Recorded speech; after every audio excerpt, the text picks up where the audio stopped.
안녕하세요. 오늘도 책과 함께 다르게 질문해보고 다르게 생각해보며 다르게 말해보는 생각정리남자 생각남 권성윤입니다. 오늘은 이재덕 마스터님이 쓰신 어쩌다 도구라는 책에 대한 리뷰를 말씀드리고자 합니다. 제가 여기서 뽑은 키워드는 될성력, 그리고 함성, 정성, 행성 이런 단어들인데요.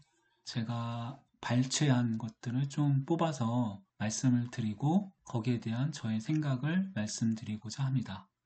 간단하게 저자 소개를 해보면 이재덕 작가는 대학교 다닐 때 학점이 1.4점에 그쳤고 약 10년 동안 학교를 다녔다고 하고요. 32년간 읽은 책이 불과 3권 뿐인 사람이었다고 합니다. 그랬던 그가 자신의 이익을 넘어서 타인에게 어떤 선한 영향력을 미치는 그런 사람으로 어떻게 성장하게 됐는지 되게 좀 많이 궁금했었거든요. 이재덕 작가님은 현재 3P 경영연구소에서 독서법 전문 강사로 활동하고 계시고 서류 정리정돈 컨설턴트로 활동 중이십니다. 저는 친필 서명이 들어간 사인이 들어간 책을 구입하였고요. 될성력이라는 사인을 해서 저에게 보내주셨습니다. 받자마자 책을 열어보았는데요.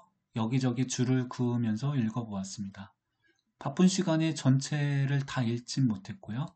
보고 싶은 부분만 뽑아서 읽어보았습니다. 페이지 69페이지를 보면은 지금 상황이 편한가 불편한가라는 구절이 있습니다. 이분은 첫 번째 부분에서 호문클루스와 학습 피라미드라는 부분을 소제목으로 하시면서 지금 상황이 편한가 불편한가라는 질문을 하셨습니다. 처음에 이 문장을 보고 무슨 말인 하는 거지 하는 의문이 생겼습니다. 팀 페리스가 쓴 타이탄의 도구들에서 무언가가 당신을 불쾌하게 한다면 그 안을 들여다봐라. 지금 당장 편안함을 추구하는 것은 당장은 편할지 모르겠지만 곧 또다시 불편함이 찾아온다고 말하고 있습니다. 반대로 지금은 조금 불편하지만 그 과정을 자기 개발로 채운다면 그 불편함은 곧 편함으로 다가올 거라는 메시지를 전달하고 있는데요. 저도 같은 생각입니다.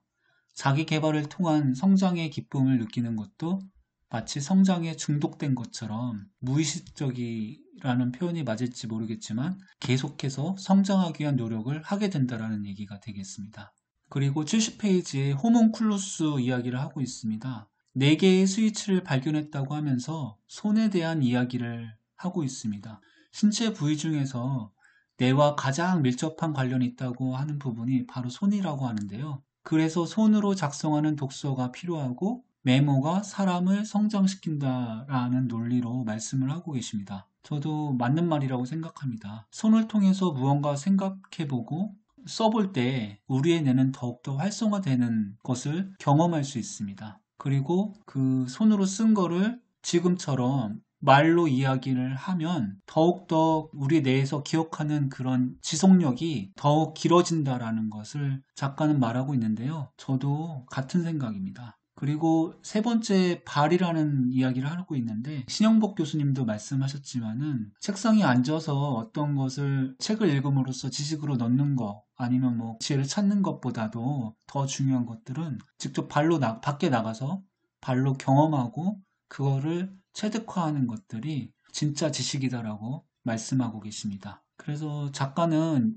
예로 요코미네 유치원을 예로 들면서 아이들이 뛰어놀고 할 때 손과 입과 발을 많이 사용하게 할수록 두뇌가 많이 발전한다라고 하고 있는데요. 이러한 이야기는 우리는 상식적으로 많이 알고 있는 내용들이거든요. 저자의 어떤 표현력을 통해서 책에 담는 내용들이 어떤 깊은 전달력을 그 독자한테 주는 것 같아요. 그래서 그 느낌 있게 받아지게 되고 설득력을 좀 더하게 됩니다. 그리고 200페이지를 보시면 성과를 낼 수 있는 유일한 방법은 피드백이다 라고 정의하고 있습니다. 제 삶에서도 기승전 기록이라고 말할 수 있을 만큼 기록하면 저도 일가견이 있다고 생각하는데요. 저자는 그럼 어떻게 기록하고 있을까 좀 궁금해졌습니다. 그리고 그 기록이 자신의 삶과 성장에 어떤 영향을 미치고 있을지 많이 궁금해졌습니다. 저자는 3P 바인더 다이어를 작성하시면서 시간 관리, 성과 관리를 맛보았다고 합니다. 3P 바인더 다이어리는 한 권으로 자기 삶의 목표와 꿈,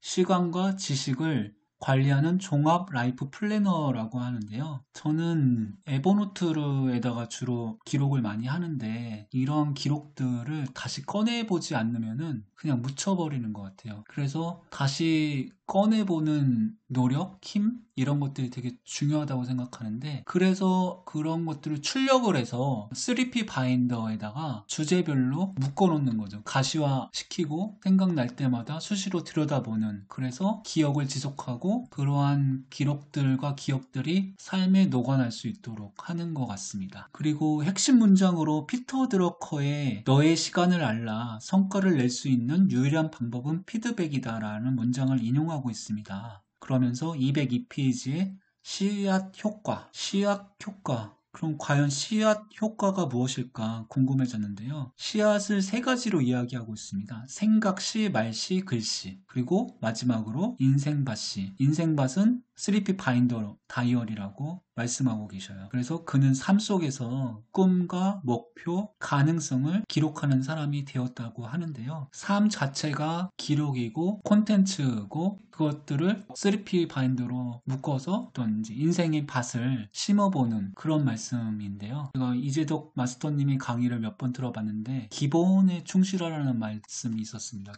기본은 누구나 알지만 잘 실천하지 못하는 그리고 지속하지 못하는 것들이 기본이라고 하는데요. 그런 기본이 되는 것들만 잘 하더라도 우리의 삶은 지금보다 훨씬 더 풍요로워질 것이라고 생각합니다. 203페이지에 보시면은 MIP 생산성을 올려주는 메모 시스템을 말씀하고 계십니다. 기록하는 순간이 지식이 되고 분류하는 순간이 지식화가 된다. 무슨 말일까요? 지식과 지식화의 차이점은 무엇일까요? 그리고 기록과 분류의 차이점은 무엇일까요? 저자는 기록만 해서는 안 된다고 말하고 있습니다.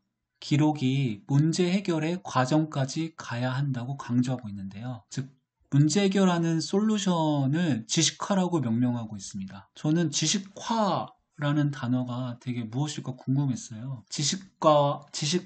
지식화는 다른 거잖아요. 근데 이제 거기 핵심은 문제 해결할 수 있는 능력까지 간다라는 거죠. 맞는 것 같아요. 그러니까 항상 보면은 아웃풋을 생각한 인풋을 할 때 인풋의 가치, 인풋의 어떤 질적인 차이가 나타난다고 말씀하시거든요. 예를 들어 책을 읽을 때 다른 사람에게 어떤 전달하기 위해서 책을 읽는 것과 그렇지 않고 그냥 혼자 읽는 것은 들어올 때 나의 머릿속에 들어올 때 아니면 또 내가 그것을 임하는 자세에 있어서 다르다는 것입니다. 그리고 MIP라는 말씀하셨는데 MIP는 도대체 무엇일까요?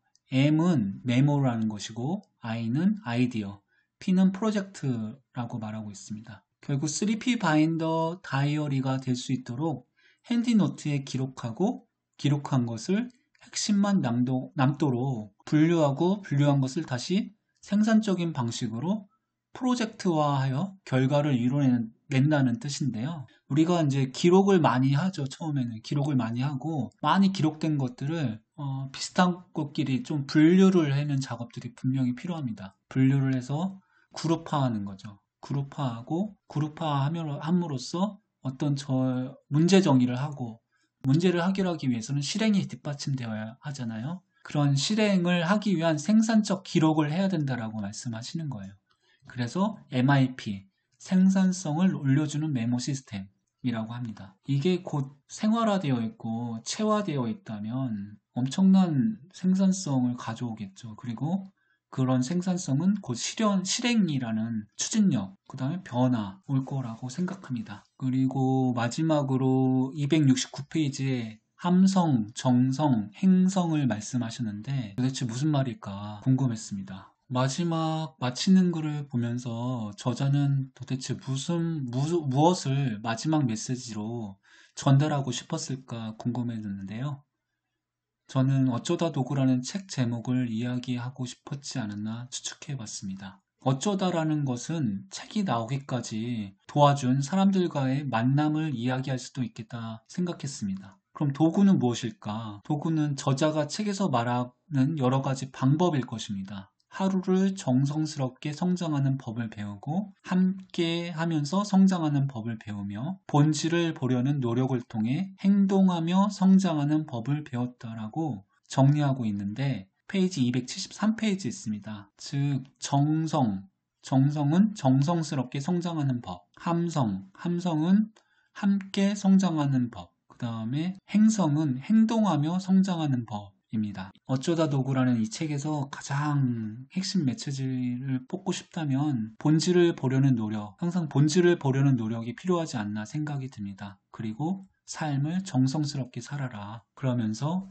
함께 성장하고 행동하며 성장하는 그런 사람이 되어야 되겠다고 생각해 봤습니다. 여러분들께서도 삶을 정성스럽게 살고 항상 본질을 보려는 노력을 통해서 행동하는 삶, 성장하는 삶이 되었었으면 좋겠습니다. 감사합니다.